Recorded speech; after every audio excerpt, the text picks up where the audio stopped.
Ever feel like you need to get your head around something important, but the information just seems like a total mess. Yeah, happens all the time. Well, today we're trying to untangle a pretty big one. How healthcare organizations actually boost quality and keep patients safe. Right. We've looked at info from some, key healthcare improvement groups. And also strategies specifically for outpatient departments, the OPDs. Our goal here is really just to give you a clear picture. What are the main approaches? And why is accreditation, so important for reaching high standards? Think of it as your fast track to understanding what really matters in this whole area. Mm-hmm. And the outpatient department, the OPD, that's really where most people first interact with the hospital, isn't it? Absolutely. It's the main point of contact. Something like 90% of patient interactions happen right there. 90%. Wow. Yeah.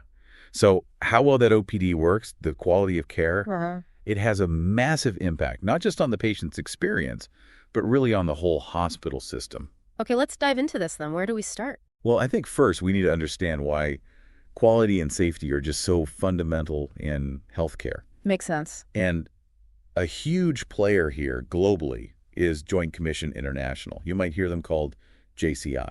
JCI, right. I've definitely heard that name. They're kind of a big deal. They really are. They're recognized worldwide as a benchmark, a standard setter for healthcare accreditation. So what's their main mission? What drives them? At its core, their mission is to make sure healthcare quality and patient safety hit the highest possible standards for everyone. High standards for everyone. And they operate globally. So. Oh, yeah. Big time. Over 70 countries across different continents. They've accredited, certified well over 1,000 programs. Wow. And they've got this network of more than 600 experts backing it all up. That's a serious global footprint. What about hospitals on the ground? What do they actually get out of going through JCI accreditation? Is it just a certificate? Oh, much more than that. Hospitals that get accredited, they talk about some key benefits. One big one is better teamwork. Teamwork? How so? Well, the process often forces different teams and departments to work together more closely, through required meetings, standard ways of communicating. It just naturally builds collaboration. Right. Working towards those shared goals would kind of break down walls, get everyone talking the same language. Exactly. What else do they say? They also mentioned gaining a competitive edge, which, is important. Sure. But maybe more importantly, it really strengthens the community's trust. Trust in the safety, the quality of care they're going to receive. That's huge, that trust factor. Definitely. And JCI also gives them a solid framework for managing risks better, spotting potential problems early, and just building a stronger culture of safety throughout the whole place. So it's way beyond just a badge. It really changes how a hospital functions and how safe patients feel. Okay, so JCI is the big international player. Are there similar bodies that focus maybe more nationally? Yes, absolutely. In India, for example, you have the National Accreditation Board for Hospitals and Healthcare Providers, NABH. NABH. It's part of the Quality Council of India, and it's specifically focused on setting up accreditation programs for healthcare organizations within India. Tailored to India's specific needs, then? Precisely. Addressing what Indian consumers need and setting those national benchmarks for quality in the health industry. Gotcha. And I saw a mention of Supremedic Consultancy. Where do they fit in? Right. They're an example of a company that actually helps hospitals navigate this stuff.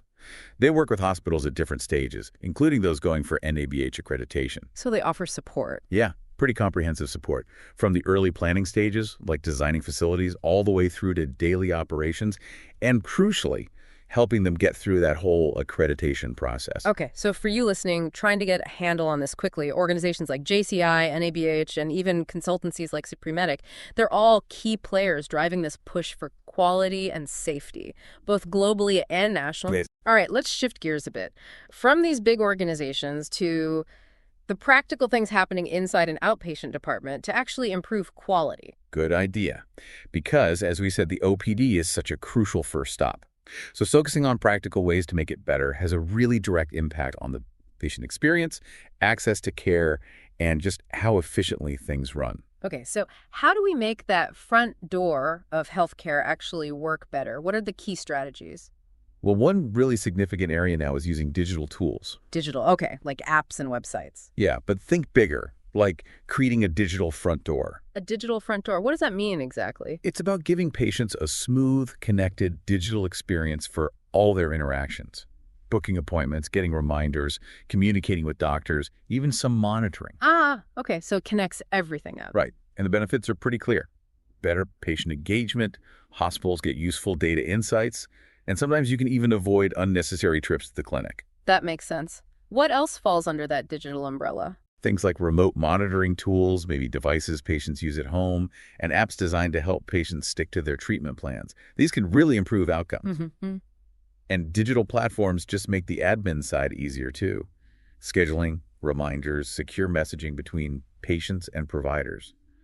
It all flows better. Sounds like it could remove a lot of the usual headaches for everyone involved. Definitely. What about the human side, though? Technology is great, but how do OPDs improve communication and the actual patient experience? That's critical. You need a truly patient-centered approach. Meaning Putting the patient's needs and preferences right at the center of everything. Mm. Clear, empathetic communication is absolutely essential. Patients need to understand what's going on, their diagnosis, treatment options, instructions, in plain language. Yeah, jargon doesn't help anyone. Exactly. Providing easy-to-understand educational materials helps too. And crucially, there have to be easy ways for patients to give feedback. And for that feedback to actually be listened to, I suppose. Absolutely. Addressed promptly. That's key for building trust. So it's about making the patient feel heard, understood, and informed. Okay. Now, a huge frustration for many people is just waiting. Long waits for appointments, long waits in the clinic. How can OPDs get more efficient? Yeah, wait times are a big one. Streamlining processes is key here. How? Actively working to cut down the wait for appointments and also for tests. Making the check-in and check-out process smoother, maybe going paperless helps there. Paperless, right. Less shuffling forms around. Exactly. And using data, like we mentioned with digital tools, to spot where the delays are happening. Find the bottlenecks, then track if the changes you make are actually working. So it's about being smart with how things flow, using data to guide improvements, not just trying random things. Precisely. Continuous improvement based on evidence. And I guess the actual physical space matters too. The waiting room, the consulting rooms. Oh, absolutely. Simple things, but important. Cleanliness, comfort in waiting areas. Is the facility easy to get into and navigate, especially for people with mobility issues? Accessibility, yeah. And privacy. Ensuring enough privacy during consultations and exams, that's fundamental for respect and comfort. Makes sense. All those little things add up to feeling cared for. You mentioned using data and continuous improvement. How does an OPD actually do that systematically? That's where this idea of continuous quality improvement, or a CQI, comes in. It's not a one-off fix. It's an ongoing process. Okay. It involves regularly collecting and analyzing data to see where improvements are needed. A really common framework for this is the PDSA cycle. PDSA. Plan, Do, Study, Act. Plan, Do, Study, Act. Okay, break that down. So you plan a change you think will help, then you do it. Maybe try it out on a small scale first. Then you study the results. Did it work? What happened? Collect data, get feedback. And finally, you ACT based on what you learned. Either you adopt the change, maybe tweak it, or sometimes you scrap it and try something else. So it's a cycle. You keep repeating it. Exactly. It's iterative. And it's really important to get staff involved at all levels and to keep checking if the changes are actually making a difference. It keeps quality improvement dynamic, always evolving. That PSA cycle sounds like a really practical way to approach improvements. Okay, so we've talked about what to improve and how to improve it in the OPD, but how do we actually measure success? Are there specific things OPDs track? Yes, definitely. There are quite a few specific measurable indicators, things you can actually put a number on. Like what? Like the average time it takes for a patient to get registered. Okay, registration time. The average time they wait before actually seeing the doctor or nurse practitioner. Wait time before consultation. Got it. The length of the consultation itself. How much time does the provider actually spend with the patient? Right. Patient satisfaction scores are obviously huge, usually from surveys. Makes sense. Also, things like how many people miss their appointments, the no-show rate, how quickly patient complaints get resolved. Turnaround time on complaints, yeah. And the time lag between seeing the consultant and getting necessary tests done. Like how quickly can you get that blood test or x-ray after the doctor orders it? Those all sound like really tangible things that directly hit the patient experience and how well the OPD is running. Exactly. They give you concrete data points to track progress. So do we have examples of actual interventions OPDs have used to try and improve these metrics? Oh, yeah. Lots of practical things. For patient flow, you see queue management systems, take a number, token systems, That helps manage lines. Reduces the chaos a bit. Right. For digital access, things like online appointment booking, using QR codes for check-in makes it faster. Okay. Clinical triage is another one, having a nurse assess patients quickly when they arrive to figure out urgency. Prioritizing care. Exactly. Even simple things like really clear signs, good signage helps people find their way around. Defining specific zones within the OPD. Yeah, getting lost in a hospital is no fun. No kidding. Mm-hmm. Also, having dedicated patient educators, especially for people with chronic conditions, improves understanding. Setting up easy feedback systems like kiosks or digital links for surveys. Making it simple to give feedback. Yep. Using bilingual signs if you have a diverse patient population. And having standardized procedures like templates for notes or referrals helps ensure everyone's doing things consistently. Those are really concrete, practical steps. You mentioned the PDSA cycle plan, do, study, act. Can you walk us through how that might apply to one of these examples, like the token system? Sure. Good example. Let's say an OPD wants to introduce a token system to stop queue jumping and just make the flow smoother. Okay. So plan. They'd map out exactly how the token system will work, train the staff who will use it, get the equipment ready, the dispenser, the display screen. It's a setup. But DO. Then they'd actually implement it, but maybe just in one part of the OPD first as a pilot, say for a few weeks. Try it out small scale. Study. During and after the pilot, they collect data. Are wait times actually shorter? What do patients think of the new system? Get feedback. Look at the number. Give it worked. ACT. Yeah. Based on that study phase, they decide what's next. If it worked well, maybe they roll it out across the whole OPD. If there were problems, they adjust the plan, maybe change the process slightly, and then potentially start the cycle again. Plan the revised version, do it, study it. Got it. So it's that continuous loop of trying, learning, and adjusting. Exactly. It ensures changes are actually effective and not just implemented blindly. That makes the PDSA cycle much clearer. And you can see how even a relatively small change, like a token system, when done thoughtfully, could have a noticeable impact. Do we have any data showing results from these kinds of initiatives? We do. There was one study, for instance, that looked at implementing online pre-registration using a mobile app. Okay, letting people register before they even arrive. Right. And they found it led to a 58% reduction in the average time patients spent just on the registration process itself. 58%. Wow, that's a huge drop. It really is. Just from that one change. Shows the potential impact on efficiency and likely patient satisfaction too. Absolutely. So technology is obviously a massive lever here. What other kinds of tech are making a difference in OPDs? Well, beyond just online registration, you have comprehensive hospital information systems, HIS. Right. These systems integrate lots of things: appointment scheduling, electronic prescriptions, patient records. They help streamline workflows, reduce errors. Connects everything up behind the scenes. Pretty much. Digital queue management systems, like we touched on with tokens, they don't just manage lines, they often give patients updates on expected wait times. More transparency. Which helps manage expectations. Exactly. Smart kiosks or tablets are being used more too. For self-check-in, sometimes for patients to enter basic symptom information before the consultation, or even for quick satisfaction surveys on the way out. Interesting. Using tech at multiple points. Definitely. Using things like WhatsApp or automated IVR phone calls for appointment reminders is also really effective at cutting down those no-show rates. Fewer wasted appointment slots. Right. And we're starting to see more AI-powered chatbots. AI chatbots. How are they used? For initial screening, maybe asking basic questions, providing simple triage advice, answering common FAQs. It frees up the human staff for the more complex interactions. Okay, so handling the routine stuff. It sounds like tech is weaving its way into almost every part of the OPD visit. It really is, yeah, when used strategically. Are there any standout real-world examples? Hospitals or systems that have really put these ideas into practice effectively? Yeah, a few good ones. Aeon's Delhi, which is a huge hospital in India, they did a big overhaul of their general OPD. What did they do?